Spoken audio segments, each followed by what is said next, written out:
ассалому алайкум бародаро, подписчикои канали Бобоҷон медиа. хоҳиш мекунам бародаро, чӣ хеле дидестин, пеши ҳамин ҳафта омадаем.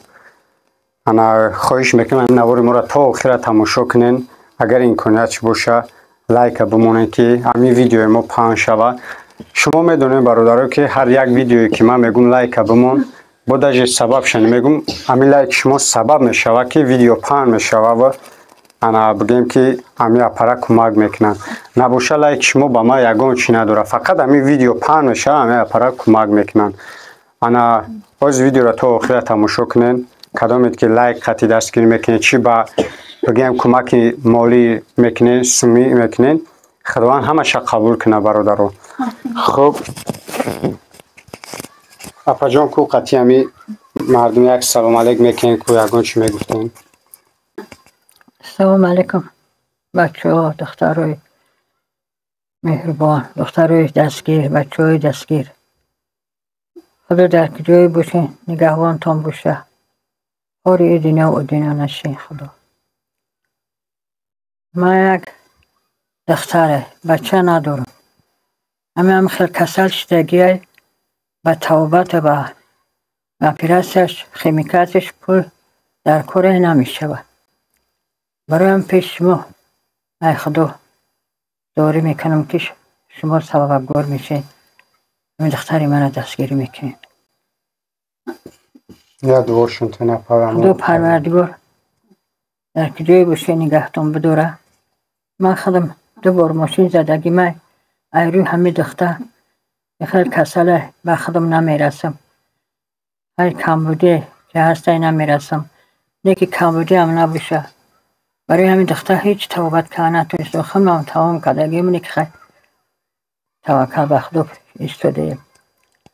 همشه خدا و شما را میسپارم. پروردگار در کجایی باشین پروردگار خور نشین، در کجایی باشین سربلند باشین، دویم در پناه خداوند نگهبان باشین. خداوند شما هم به همه جره آمدین پیش شما را نمیره درست مورم خاطر ما را دیده و همینجا سرگردان شده اومدیم. شما را هم خدا برکت بده برای کارو میتونه دستگیر باشه. آمین. رحمت خاله جان. انا برادرو پیش یه پخ خودش گپ زدن، انا ما یک چیزانی خاطرسانتون کنم برادرو. بعضی ها میگن که مثال نفرای را برای نوار کنه کسلی روی جوگای بگه مردینه ندارن کارکه نمیتونن. اینه برادرو، این همون جایی که شما میگفتین این همین جای برادرو. من یگان نه خونه یگان آدمی بگیم که مردینه داشته باشه کار که نه خونه او رفتگیم نه خونه یگان بوی. این همی خطون ندیده سین حالا. انا خلاص که برادرو همی کدامید که بگیم که خیر کردنین کمک کردنین آدم همی وقتی بدنش در مثال در حقش خوبی میکنی و خیر میکنی. برای همی حاضرم بگیم وقت داریم، حاضرم بگیم همی اپا قطی مونای انا کوشش میکنم دستگیریش کنه که همی اپا خیمیش بریزه و پا بخیزه وای پای زندگیشون شوه. از این اپا خودش گپ میزنه برادرو، خدشه بای نگوش کنون اپا گپ زنه. السلام علیکم. کسی که ما را میبینه تماشا میکنه خداوند نگهدار شما باشه. چی امرو مقصد دارم برسم پروردگار خداوند، چی آرزو هوسی دارم به امرو مقصدشونم برسم. من همه کوشش غیرتم برای محمد جان، برای بچم که در آینده تو قنامونم او چه می تموم کدگیه. من خودم خیلی همه پیراتم مونده یا خیمیه دیگه. ما یا جای دینا زندگی دارم که در یا جای خنگی نه هزم داریم نه یا گونچی یا کوارتیره دمیشنیم هر زورمون کدیسن. از برای الله چند باری که میبرم دستگیری نمیشه.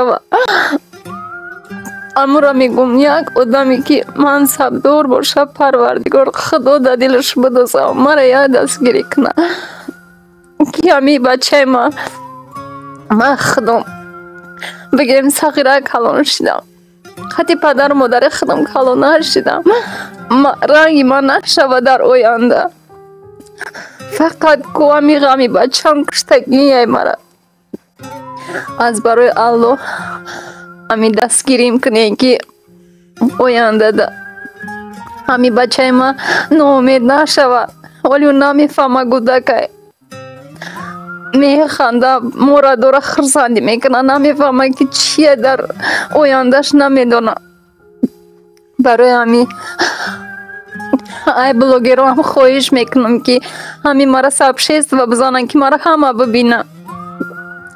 ببینه و مرا دستگیری کنن خداوند ای همه تون روزی باشه پروردگار مادر و دودر و اکو خواهر و همه شما بودین که با دستگیری شما ما 13 خیمیا گرفتم خیلی خداوند جانا نگیره هیچی کده نمیتونی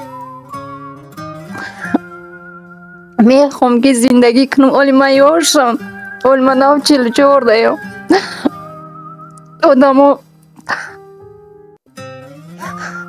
ای ما در کلون سالان میبینم شان راه میگردن کار میکنن نمیتونم حرکت میکنم کار کنم نمیتونم نمیخوام که روی اکرام ببرو میخوام مرا غم بتون نیک علاج ندارم همین خیلی میشوه که هیچ پرادکت هم نمیویم یکون کسش زنگ میزنم در بولم تروکه نمیکشه هم خیلی سخت میرسم میدونم که آدم بیمار به هیچ قدر کار نیسته برای همی ای شما خواهش میکنم که مرا دستگیری کنه خدای است یکون آدم منصب داره خداوند در دلش میدوزه و مرا یارده میکنه الو همه تون پروردگار راضی باشه کدامید که نمیرسه دستون خیر کده نمیتونین در حقم دعا کنین دعای خوب کنین باشم نباشم نیکی در حق بچه هم دعا کنین که آیندهش نقص شوه و خوب شوه که ما همه همی روی اکرام برامدن و خود ما نمایش دادنم چیزی که هست ای خاطری فقط بچه ما الله شما راضی باشه پروردگار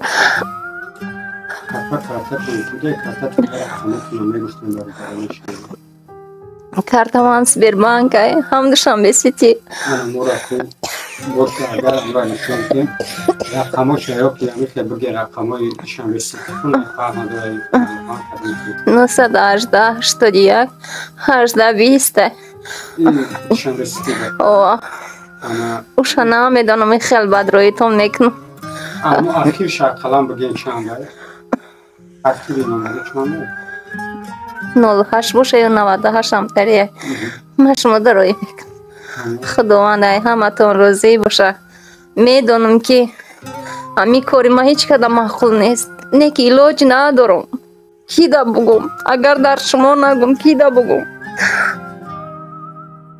الله نگهدارتون دیگه هیچی گفتن نمیتونم چیزی که بود گفتم خداوند نگهدار خب اینا برادرها کدام دیدین خواهش میکنم همه جای همه پدر کدامید که همه گپی بیزیب نویسوندنی خواهش میکنم اول یک بار خطا در جای همه اپا درسته در جای همه هیست که بعد پجالستا بگی چیزید میفورا بنویسون یک بار جای همه اپا در خطا هیست که در جای همه بمون بعد میفهمی میسول اوزی که ما و شما تنی صحت داره میسول با دست پوچه خودمونیم پروا نداریم نکی خدا بگین که هیچ کار بالای جوگا نکنه باید نه اینمی اپا مجبوره که ما و شما را خواهش کنه مجبوره ما میدونم برای نوار میکنم آدمایی که احتیاجمند کمک میکنم بعضی نفرای هست به خدا اپا مرا به همین چیم گنده شما میبینه هستی خیلی نفرو برای که او در خونش همین خیرکنی و کار خوب نیسته من میدونم که آدمایی هست به خدا به همین کاری که میکنم آدما را دستگیری میکنم به همین ممکن مرا بدم بینن نه که خداوند برکت بده همین بعضی نفرای هست که به خدا قسم در قدیره میبینه چی در کلوب چی دوشنبه یا اینم قرغن میام فرق نداره کدام رایانی که نوارکن میرم میبینن مثال من نمیشناسمشون او تماشابین من میبینن به خدا قسم مرده که کلون ایو بالا میبینم فریاد کدام میدوامه قطیم سلام میکنه این خودش حرمت عزت است نه که با نفرای هست به خدا کو بگم که شاید که مرا بد بینه برای همین آدم را دستگیری کردنم، نه که من چی کدامی بعد میبینه فرق نداره، من به خدا میسپارمش. فقط همین میگم که برادر خواهش میکنم همین پر یک دستگیری کنین.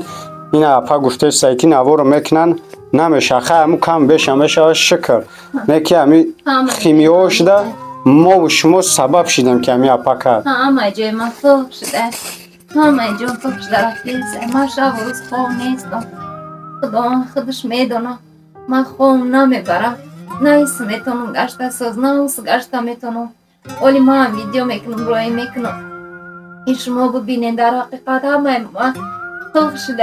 اگر ما یکون کسل دیگه میشتم من انشالله که خودم دست میرسید کار میکردم. تو وقتی که خودم کار میکنم کوارتیر پولی میدادم نه میفهمیدم واسه کوارتیر پولی همه چی در سرم شده. هیچی نمیدونم، راه ما گم کردم. باور کنه نکنه زوری بدم ما دیگه گردی ارد خونه در نبودم. بچه را زورکم بخی بیو گفتم التماسش کردم بیچاره خودی کلوب خسته نه اومده. خدا برکتم. این خیلی اپای نه به خدا قسم همین اپا شویده من خودم کار دارم، مثال کار خودم به حد بسیار مرا تمام جو زنگ میزنن از سبب کار دارم نمیتونم رفته. نه که اپا را وضعیت چفهم اینم خیلی حالت دارم. پروست همین آدم چی باشه اگر یگان عورت باشه یگان اپا باشه اگر نه زنگش بزنن نشان میده همون جای چی را مثال در ویدیو ویزف به خدا قسم ایکو هم میبینی بچه خیلی استرس نباده اوجه تمام کدگیه همین اپا مجبور شده. همین شاطی کردم یگان زار ایور کنم اوچم بچم خودم بخته دیگه ایلوچ ندارم. نه انشالله همه خوب میشه. انشالله که هست دست بخیر و بسیار انشالله و رحمان مردم تاجیک خدمون کو اپا بسیارش بگیم مردم دست بخیر انشالله که یک تنیمتای خیل گپای قبه میگفتگیش هسته نه که انشالله بسیارش مردم خوبه انشالله کمک میکنن. خیلی نختون یه بار فکر کنیم برادرها ای اپا بالای جوگای این ای خالایی که میبینه سین سالی نمیشه که برای یک جدا کار کنه اوجه سین سالش کلان های همسال بیبی ما و شما های دو بار با ماشین زدهش با هم خورش بگوده این دیدیم برادرها با تنبولی خاله هم ازش نبوده. خینه به خدا قسم به حد خینه ما و شما تنی سیاه داریم این قدر خینه خیلی ختم پروست فکر کنیم برای همین کدامی که میتونه خیر که 1 سومای 10 سومای 100 سومای چند خیلی که زورتون میرسته چنی زورتون مثال همین اپرای دستگیری کنه کارتش داد کارتتون به نام فامیلی کی اپا؟ خلمانو و گلبرگ قربانو و گلبرگ. انا خلاص که برادرو چند قدری میتونین کمک کنین. همین مرا یا فکر کنین که یا فرزندی شماییم، فکر کنین یا خواهر شماییم یا اپای شماییم. ما یا مادرم همه مادر برای فرزند چی کار نمیکنن نه که شما مرا طوری بفهمید. انشالله اپا یاردم میکنه انشالله و رحمان. برادرو فکر میکنم ویدیو در روز بعد میشود کدامید که میتونین خیرتون برسونین کدامید نمیتونین حداقل لایک کنین یا همین ویدیو را در گروپ هم صنفات در واتساپ فرق نداره همین چی شبکه اینترنت داری همون در پنگ برادر جان کدامید کانال یوتیوب دارین همین را برای خدای صاحب شست وکنین که همین تستر پنگ شوه همین اپا جان برای خیمیه شب بگیره با یگون پرودوکت یگون چیزیگه انشالله بهترین ثواب در کجای هستین برادرها خداوند نگهبانتون باشه. اگر برین وطن عزیزمون باشین خداوند ساق سلامت بلوی خندان با کیسه پر و پیش زن فرزند و پیش پدر مادر بگردین. خداوند همه تونه نگهبان باشه برادرها. آمین.